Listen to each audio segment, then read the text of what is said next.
तो चलिए आज जरा बिहार बजट 2026-2027 को समझते हैं। देखिए, ये सिर्फ नंबरों का एक डॉक्यूमेंट नहीं है, बल्कि ये वो इकोनॉमिक ब्लूप्रिंट है जो आने वाले साल में बिहार की तरक्की की दिशा तय करेगा। आखिर सरकार के पास पैसा कहाँ से आएगा और वो इसे हम सब पर कैसे खर्च करेगी? आइए इसे विस्तार से जानते हैं। इस पूरे बजट को समझने के लिए हम एक एक करके आगे बढ़ेंगे। सबसे पहले बजट की बिल्कुल बेसिक बातें समझेंगे, फिर देखेंगे कि बिहार बजट बनाने में कैसे एक इनोवेटर रहा है और फिर पैसे के पूरे आने जाने के प्रोसेस को ट्रैक करेंगे।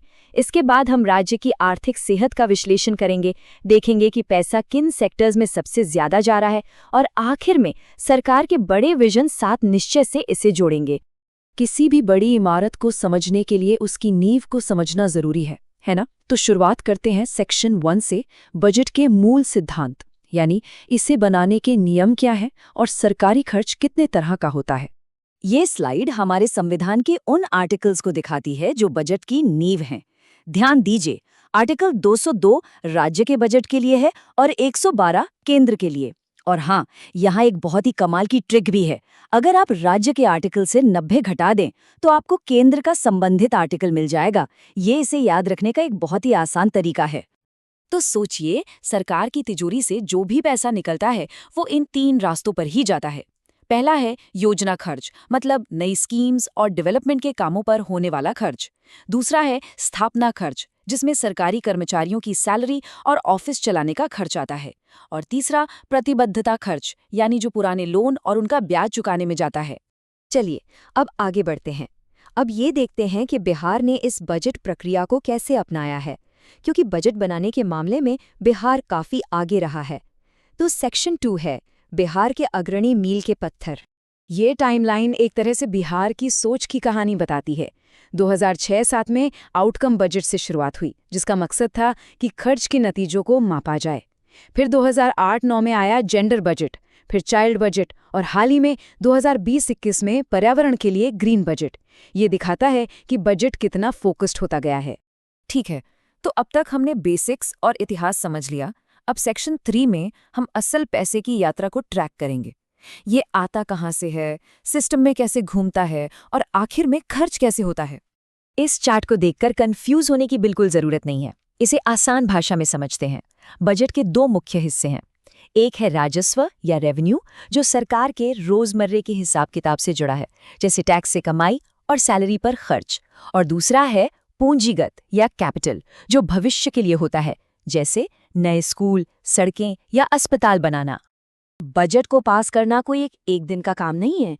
ये एक पूरी विधायी प्रक्रिया है जिसमें कई पड़ाव आते हैं।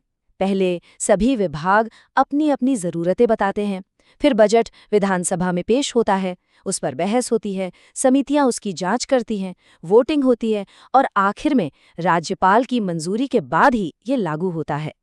प्रोसेस तो समझ लिया, पर सबसे जरूरी बात, राज्य की आर्थिक सेहत कैसी है। चलिए सेक्शन 4 में अब जरा नंबर्स पर नजर डालते हैं। ये नंबर 2.99%, इससे तो बिल्कुल नोट कर लीजिए। कॉम्पिटिटिव एग्जाम्स के लिए ये बहुत जरूरी है। ये है राजकोषीय घाटा, यानी फिस्कल डेफिसिट। सीधे शब्दों में ये सरकार की कुल कमाई और कुल खर्च के बीच का अंतर है। और 2.99% का ये आंकड़ा FRBM एक्ट की 3% की लिमिट के अंदर है, जो एक अच्छी वित्तीय स्थिति का संकेत है। अब ये आंकड़ा वाकई में काफी दिलचस्प है। 1143 करोड़ रुपए का राजस्व अधिशेष, रेवेन्यू सरप्लस। इसका सीधा सा मतलब है कि रोज के खर्चे जैसे सैलरी वगैरह देने के बाद भी सरकार के पास पैसा बच रहा है। ये राज्य की आर्थिक सेहत के लिए एक बहुत ही पॉजिटिव साइन है। तो सरकार की तिजोरी भरती कहाँ से है? ये चार्ट हमें पूरी कहानी बताता है। आप देखिए, सबसे बड़ा हिस्सा लगभग 45.49% केंद्र सरकार से टैक्स में हिस्सेदारी के तौर पर आता है। इसके बाद राज्य का अपना टैक्स कलेक्शन और पब्लिक से लिया गया लोन आता है। और अब देखते हैं कि ये पैसा खर्च कहाँ हो रहा है। सबसे बड़ा हिस्सा 41.55% सामाजिक सेवाओं यानी सोशल सर्विसेज पर जा रहा है। इसमें शिक्षा, स्वास्थ्य जैसी वो सारी जरूरी चीजें शामिल हैं जो सीधे आम लोगों की जिंदगी से जुड़ी हैं। इससे सरकार की प्राथमिकताएं साफ पता चलती हैं। तो अब जरा और गहराई में चलते हैं और देखते हैं कि सरकार किन सेक्टर्स पर अपना दांव लगा रही है। सेक्शन 5 हमें बताएगा कि सरकार की निवेश प्राथमिकताएं क्या हैं। ये चार्ट तो सब कुछ साफ साफ बता रहा है।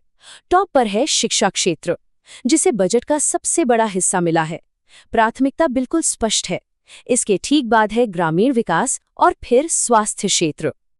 कृषि की बात करें तो फोकस कोल्ड स्टोरेज जैसे इंफ्रास्ट्रक्चर और किसानों के कल्याण पर है। और हाँ, बिहार अपनी एक खास ताकत का भी इस्तेमाल कर रहा है, मखाना। क्या आप जानते हैं कि पूरे भारत का 85% मखाना यहीं से आता है? ये बहुत बड़ा नंबर है। सिर्फ खेती ही नहीं, पर्यावरण पर भी खूब ध्यान दिया जा रहा है। और ये सिर्फ संरक्षण के लिए नहीं, बल्कि इससे इको टूरिज्म को भी बढ़ावा मिल रहा है। बिहार की 6 रामसर वेटलैंड साइट्स जैसे कांवर झील इसमें एक बड़ी भूमिका निभा रही हैं। और जाहिर है, बिहार की इतनी समृद्ध विरासत है तो कला और संस्कृति को कैसे भूला जा सकता है। सरकार कलाकारों को सीधे मदद दे रही है और स्वदेश दर्शन 2.0 जैसी योजनाओं के तहत टूरिस्ट डेस्टिनेशंस को और बेहतर बना रही है। तो अब तक हमने बजट के अलग-अलग हिस्सों को देखा। अब हमारे आखिरी सेक्शन में हम इन सब डॉट्स को कनेक्ट करेंगे और देखेंगे कि ये सब एक बड़ी तस्वीर में कैसे फिट होता है। सेक्शन 6, 7 निश्चय का ब्लूप्रिंट। और ये रही वो बड़ी तस्वीर। ये जो 3,47,000 करोड़ रुपए से ज्यादा का बजट है, ये सिर्फ आंकड़े नहीं हैं। ये एक इकोनॉमिक इंजन है जिसे 7 निश्चय 3.0 के बड़े लक्ष्यों को पूरा करने के लिए डिजाइन किया गया है, जिसमें 2030 तक आय को दोगुना करना और 1 करोड़ रोजगार पैदा करना शामिल है। तो रोड मैप तैयार है, मंजिल भी तय है, पर सवाल ये है कि 2030 तक आय दोगुनी करने और 1 करोड़ रोजगार पैदा करने का ये सफर बिहार इसे कैसे पूरा करेगा? इसका जवाब तो आने वाला वक्त ही देगा।